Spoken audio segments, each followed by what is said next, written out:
Today I'm going to cover 3 common types of back pain that you can get while running and how to fix them. The first way you can get low back pain when running is by simply overstriding. When your stride is too long, the leading foot lands too far in front of your body. Your running momentum is going forward, but some of the impact force is going the opposite way, and that creates a jarring effect in the back. Your lumbosacral joint, the first joint in the spine to absorb this jarring, can become inflamed, giving you pain here. The solution is obviously to shorten the stride and try to land with your foot underneath your body rather than in front of it. The way you do that is to increase the number of steps that you take per minute to 180. This not only shortens your strides, but it also helps you land more on your midfoot, which can help to absorb a bit of the impact too. The second common cause of low back pain with running comes from having too much arch in your lower back.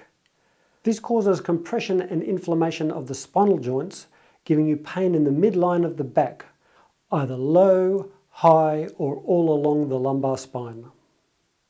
Now this can be just a running style issue.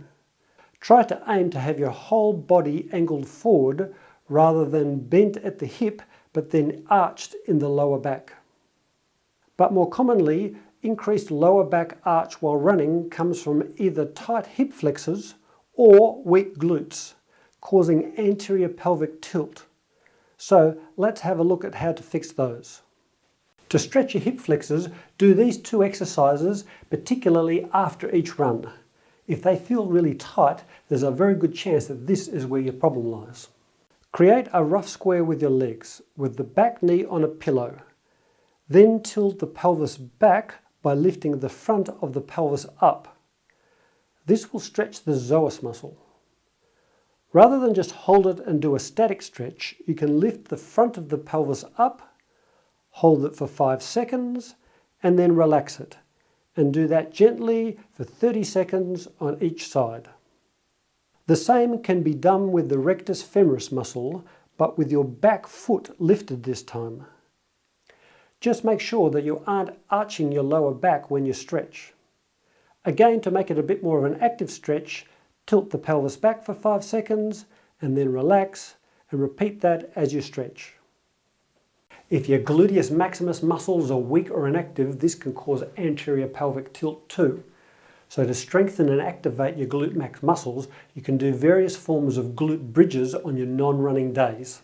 On your back with legs bent, lift the pelvis so that your torso and leg form a straight line.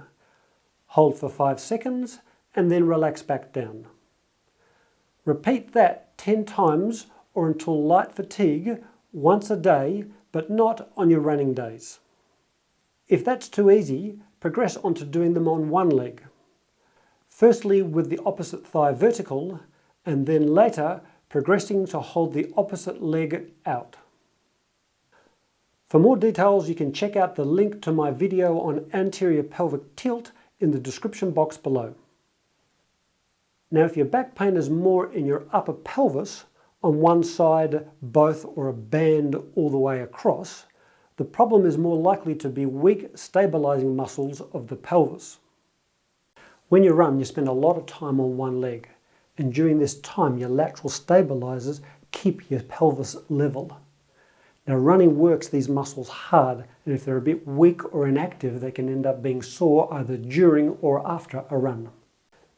The best way to strengthen and activate these stabilizers is to perform lateral pelvic lifts. Start off standing on one leg on the problematic side facing a wall.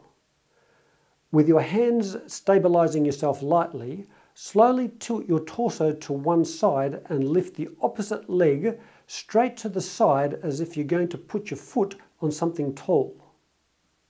Use the glutes on the supporting side to tilt the pelvis. Hold for a few seconds and then relax back down. Do this until you just start to feel a light fatigue in the muscles at the side of your pelvis.